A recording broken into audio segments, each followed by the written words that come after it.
সুধরা মাঝে শান্তির বাড়ি, না থাকে অন্ধকার, না থাকে মোহ পাপ, না থাকে শোক পরিতাপ।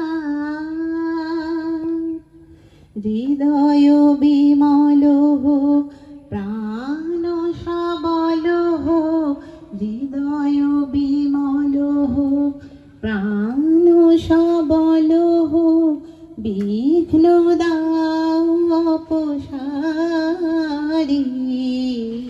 বরিশোধরা মাঝে শান্তির বাড়ি। কেন এ হিংসা দেশ, কেন এ ছদ্মবেশ, কেন এ মানয় অভিমান।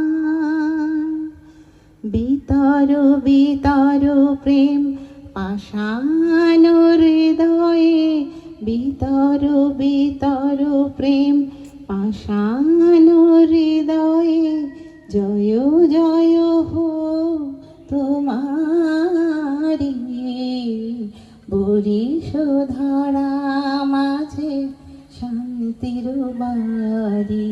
শুষ্ক হৃদয় লয়ে আছে দাঁড়ায়ে, ঊর্ধ্ব মুখে নর নারী, বরিশোধরা মাঝে শান্তির বাড়ি। Our seminar is the relevance of Buddhist teachings for today's world. Buddha's teachings for today's world. We all know Buddha, but what we understand by the name of the Buddha? Buddha means enlightened one. When he was enlightened, it is more than 2600 years back. If we see who দেখিনি এবং রবীন্দ্রনাথকে দেখিনি। এই জায়গাটা সম্পূর্ণ ইংরেজিতে যাকে বলে ব্যারেন ল্যান্ড, লাল মাটি, কাপড়ে মাটির জায়গা। সেই জায়গায় 5 জন ছাত্রছাত্রীকে নিয়ে রবীন্দ্রনাথ, ছাত্র নিয়ে, ছাত্রী নয়, ব্রহ্মচর্য বিদ্যালয়, আজকে বিশ্বভারতী। এই জায়গাটাও কিছুই ছিল না। ক্যানেলের পাশ দিয়ে যেতে আমরা ভয় পেতাম, শেয়াল সাপের উপদ্রব। কিন্তু ভান্তে তার কর্মপ্রচেষ্টায় এবং ছুটে বেড়ান এক জায়গা থেকে আরেক জায়গায়, মানুষের খোঁজ খবর নেন, মানুষের সঙ্গে যোগাযোগ রাখেন এবং সে আপনারা তাকে ভালোবাসেন। বুদ্ধের যে চিন্তাধারা, দর্শন, সেটা সে মেনে চলে, তাকে দেখে আমরা আসি এবং জন্মলগ্ন থেকে এখানে রয়েছি। বিনয়শ্রী ভিক্ষুর ডাকে আমাদের দেখতে দেখতে আলাপ হয়ে গেল। সেখানে আমাদের রয়েছেন সুব্রতবাবু, রয়েছেন আমাদের ডাক্তারবাবু, ধীরেশবাবু রয়েছেন। খুব সুন্দর আজকে তিনি সেজে রয়েছেন, যে ডাক্তারবাবুর সাজ, ধুতি, পাঞ্জাবি সত্যি আপ্লুত। ভাতৃপ্রতিম আমাদের প্রহ্লাদ এবং ওই পাশে অরুণাভবাবু রয়েছেন। একদম মঞ্চের পিছনে আমাদের অনিন্দ খুব গম্ভীরভাবে কি চিন্তা ভাবনা করছে, আপনারা অনেকেই রয়েছেন। এই জ্ঞান মুক্ত পরিবেশ সমস্ত কিছু সে তখন ভুলে গেল। এই যে নির্বাণ সমাধির মধ্যে প্রবেশ করার পর তার সংকট নেমে এলো, ততক্ষণে তার জমি চলে যেতে শুরু করল।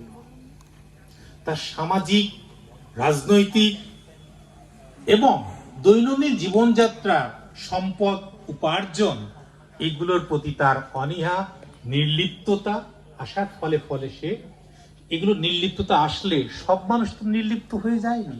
যারা নির্লিপ্ত হয়েছে, আর কিছু লোক আছে গোটানোর চেষ্টায়, তারা দখল করতে করতে সব জায়গা ধীরে ধীরে দখল করলো। অর্থাৎ আধ্যাত্মিকতার জায়গায় তাকে পৌঁছে দিয়ে বস্তু জগৎকে গ্রাস করে নেওয়া। যে বুদ্ধ যে গৌতম রাজসিংহাসন, রাজত্ব, রাজনীতি পরিহার করে জটিল যন্ত্রণায় মানুষকে সংকট থেকে মুক্তির জন্য তিনি ত্যাগ করে চলে এলেন সমস্ত মানুষের মধ্যে। সেই ত্যাগ করে যখন উপযুক্ত শিক্ষা লাভের মাধ্যমে সমস্ত মানুষকে জ্ঞানের এবং মুক্তির আলোকিত করতে গিয়ে ততক্ষণে মানুষ কিন্তু সবটা না গ্রহণ করে ওই নির্বাণ এবং সমাধির মধ্যে ডুবে যাচ্ছে ধীরে ধীরে। আর ধূর্ত ব্যক্তিরা এই যে ত্যাগ, সমস্ত কিছু সুযোগ নিয়ে ব্যক্তিগত সম্পত্তি থেকে সে রাষ্ট্র ক্ষমতা দখল করার প্রয়াস নিল। রাষ্ট্র ক্ষমতা দখল করা মানে একটা মানুষের শুধু জমি নয়, সমগ্র জাতির জমিটা তার গ্রাস করে নেওয়া। আপনারা জানেন আজকে আপনাদের নামে জমির দলিল আছে, এটা তো হাজার হাজার বছর ধরে কারোর নামে জমির দলিল ছিল না। রাষ্ট্র ক্ষমতা যার, জমি তার। সুতরাং তার জমিতে কে থাকবে কে থাকবে না, কাকে বিপন্ন করা হবে, সেটা রাজা এবং রাজ আনুকূল্য লাভকারী অভিজাত বর্গ ঠিক করে দিত। আমি অতি সম্প্রতি আমেরিকা যাওয়ার পর, তার আগে আমি থাইল্যান্ড ঘুরে আমার বিভিন্ন লোকের সঙ্গে ইন্টেলেকচুয়ালের সঙ্গে কথা বলে এবং সাধারণ মানুষের সঙ্গে মিশে মনে হলো যে সংকটটা ভয়ঙ্কর জায়গায়। বৌদ্ধদের শত্রু বহুবিধ।